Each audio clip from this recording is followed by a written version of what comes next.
Now that you're a student and a member of Blue Ridge Community College, you'll be contributing to your scholarly and personal achievements through your work both in and outside of the classroom. In a college academic classroom, you'll be required to participate in scholarly research. In high school, you probably learned about documenting sources properly, avoiding plagiarism. You know, plagiarism is claiming someone else's work as your own, either intentionally because you're stealing someone else's essay online, or unintentionally because you forgot to use appropriate citations. Either way, you know, it's considered academic stealing. At the college level, plagiarism is considered a serious violation of academic integrity, even if it's not intentional. We're going to hear from some BRCC students, faculty, and even a vice president about their views on plagiarism. We'll also show you the different forms of plagiarism, proper scholarly procedure, and links to helpful resources. So, is plagiarism that serious at BRCC?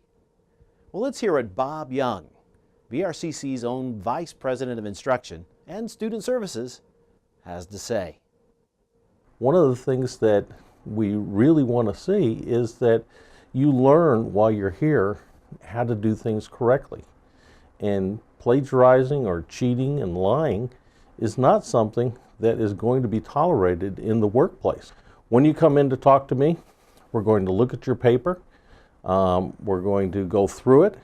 You'll probably get a letter from me that says you're on disciplinary probation. This is a letter that will go in your file. If you come back to see me again from a psychology course or an English course or something else, I'll be pulling that file out and I'll be going through it again with you, and we'll go further down the sanctions list to determine what we need to do to help you learn. One of those sanctions could be suspension from the college. We don't want to see that. We want to see you be successful. So please listen to your faculty members. Try and make sure that you are not cheating. You're not stealing somebody else's words. You're using your own words to convey the information. From Harvard University to UCLA, to other colleges and high schools across the country, students are being caught and punished for plagiarizing. What do students think constitutes cheating or plagiarism, whether intentional or unintentional? Well, let's see what some of our own students here at BRCC have to say.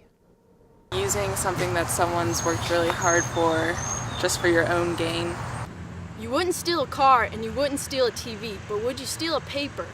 I mean, it's good to use other people's work as guide and information. But you should always source it and tell them where it's coming from. Yeah, give them credit for their work. Stealing others' ideas, it's not cool, you know? It's really bad to do. Stealing is stealing. Cite it, make sure that you give them credit for what they did. Even if you don't come up with it, make sure that everybody knows that it was their idea. There's no reason to plagiarize because they have ways to check it now, like turnin.com. I mean, you're gonna get caught, so don't do it in the first place. Ignorance is no excuse. Just because you don't know how to cite doesn't mean that you should continue using that person's information. There's plenty of resources to find out how to cite, and it's available to you anywhere. In our digital age, we have access to a lot of information, especially online. And you might just think to yourself that there is no way a professor is going to know if I plagiarized. I mean, really? Is my professor going to check all references in maybe 30 or 40 or more submitted papers for every class? Well, you know what? You're very wrong. First, your professor knows what constitutes first-year college student writing. So if a professor has a hunch, they can submit your paper to a software program like SafeAssign or Turnitin.com, which will scan your paper for plagiarized materials. Now, this is what the report looks like from a summer 2013 submitted paper that came back at 57% plagiarized. How do professors feel about plagiarism in their classroom? Let's find out. Plagiarism is, bottom line, you are stealing from someone else. You are taking credit for work that has been done by other people and saying it's your own. Now, in my profession, when people plagiarize, it's just more than going to the vice president's office, getting an F in a class, going on your transcript. As historians, when we do not give credit to other people's work, it costs us not only our professional reputation, but it also costs us financially. Doris Kearns Goodwin was an author who wrote the book, The Team of Rivals, which is what Steven Spielberg based his movie Lincoln on. She's written other books as well, but since she did not give credit for some of her sources and some of the information, she was exposed as someone who attempted and did plagiarism. Now, she apologized for it. She said it was a mistake, and it probably was, but the be-all, end-all of it was she lost financially. People now do not give her speaking engagements, which for some people like her who are well-known historians, you're talking $20,000 to $30,000 for just a 2-hour lecture. If you take nothing else away from this video today, just remember, you're stealing from someone else. Ethically speaking, you do the right thing for the right reasons. If you plagiarize or steal some information from someone else, you're not doing the right thing for the right reasons. You're doing it for selfish reasons.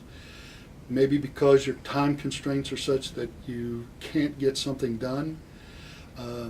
You've put off working on the research for this paper that carries 25% of your grade, and now you're grasping at straws in order to get it done.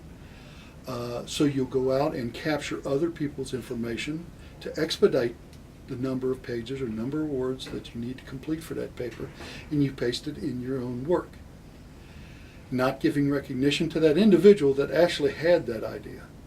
So you're stealing that information, you're taking that away. And then on top of that, you're lying to your professor about where you got that information from, because you haven't told her or him where it came from, because you didn't cite the information. You didn't tell the professor somewhere in the paper or on the final page that you in fact got it from this location. What's most important to you, the student, is to get an education. Walk away from here with an attitude that you're going to do things right the first time so that you don't have to do them over again. And you're going to do them right because it's the right thing to do, not whether or not someone's watching you. Please don't plagiarize, and don't become a person that procrastinates until they put themselves in that box. Let's summarize and make sure we're clear on what is considered plagiarism, even if you do it unintentionally. First, failure to cite a source, which means you're stealing someone else's thoughts and ideas. Second, failure to quote or block quote author's exact words, even if documented. Third, failure to put a paraphrase or summary into your very own words, even if documented. You cannot just cut and paste sources into a paper. Remember, college-level work requires you to be able to critically think about ideas, process the information, and then come up with your very own ideas and opinion on a subject. Information on the web is published and authored by someone. There, you know what? It has to be cited. Well, you've just heard from faculty and staff and your fellow students stating how plagiarism is stealing and cheating. Ultimately, when you commit plagiarism, you're cheating yourself because you're not learning the citation skills that you will need for your college classes. This is going to affect you, not just for the classes you are taking today, but for your future academic career as well.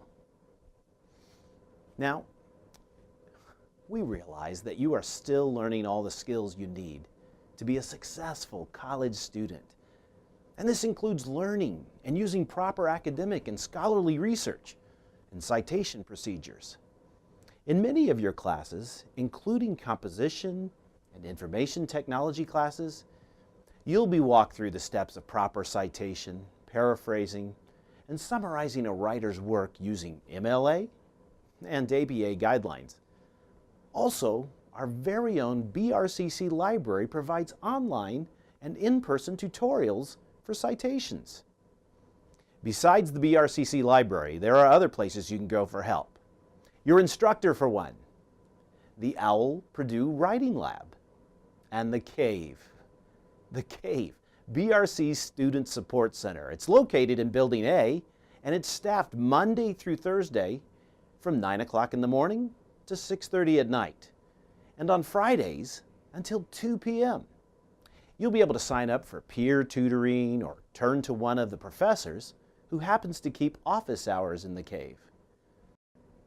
Being a college student is hard work, especially when you have other commitments like work and family, along with completing your assignments and attending your classes. When you're faced with all these pressures and have to make ethical academic choices, quite simply, do the right thing.